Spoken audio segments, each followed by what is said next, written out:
Hi everybody, it's Anne, and today I'm going to talk to you a little bit about research design or method. Two words for the same thing. Research design or method is simply a plan for your entire project. Of course, keep in mind that it's qualitative research and you need to be very flexible and it might change, but we want to have a plan going forward. So your research design provides a roadmap for your project. Think of it as a lesson plan or recipe that someone else could come in and follow if they needed to, or that you can check back on and make sure you're on track. So here's a basic graph of a qualitative research design. It starts with your framework or perspective, which you've already determined. Then you design your research method, you collect your data, you analyze and evaluate your data, and you share what you learned in a written record. So right now we're at the second step, defining our research method. Your research method is simply your strategy for inquiry. How are you going to find out about your problem? What are you going to do to learn something new? You might be using action research, a case study research, or ethnography.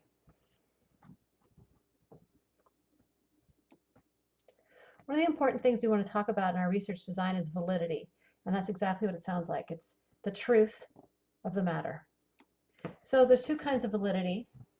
You have internal validity, which means it's the credibility of the research itself. Are you using the right setting with the right informants? For instance, if you wanted to learn about integrating literacy content centers with sixth graders in art, and you were doing it with first graders, that would not be valid. Okay. So you want it to be an accurate reflection of the situation and the participants. And it also needs to be peer reviewed, which means you get feedback from your colleagues. So if you've done all those things, then you will have what we call internal validity. External validity comes from the idea of it being transferable. That means that someone else can look at your work and learn something from it. And we do that by providing rich descriptions and detailed demographic and situational descriptions. So in qualitative research, the context that you share in your paper is very important.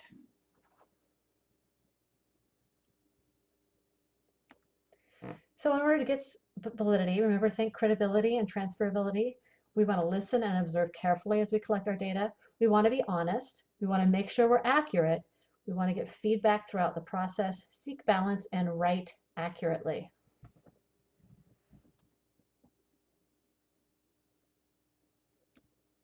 The other thing we can to achieve in order to get validity is what we call triangulation. And it doesn't necessarily mean 3 points as the word would imply. It just means that we have multiple perspectives or data sources or different researchers or different data collection techniques.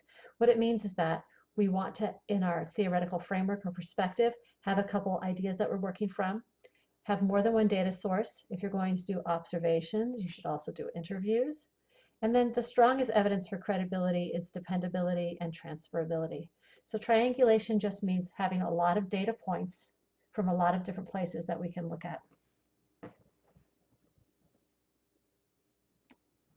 Another way to achieve validity is through corroboration. And that means that either multiple participants hold similar perceptions. That means you interview more than one person.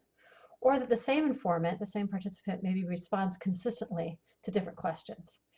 It's just an attempt to confirm the consistency of perception and not the accuracy of perception. Because remember, we're talking about people's voices and their own experiences. So accuracy is not really part of the mix. It's how they feel, what they think.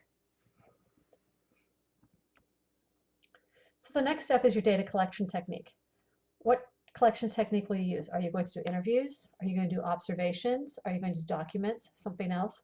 Those are your collection techniques. And you say what those are in the method. And then once you have that data collected, how are you going to approach the analysis? You might use a content analysis, which we'll talk about, or a discourse analysis, or a narrative analysis.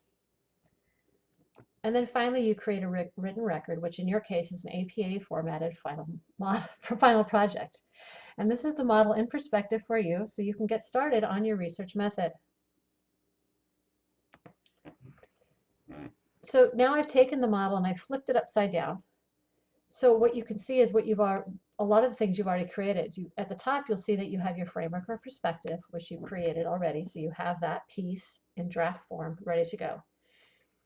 You'll then have your research method in a draft that's gotten feedback and returned to you. Then your data collection and your analysis, you have drafts of all of those.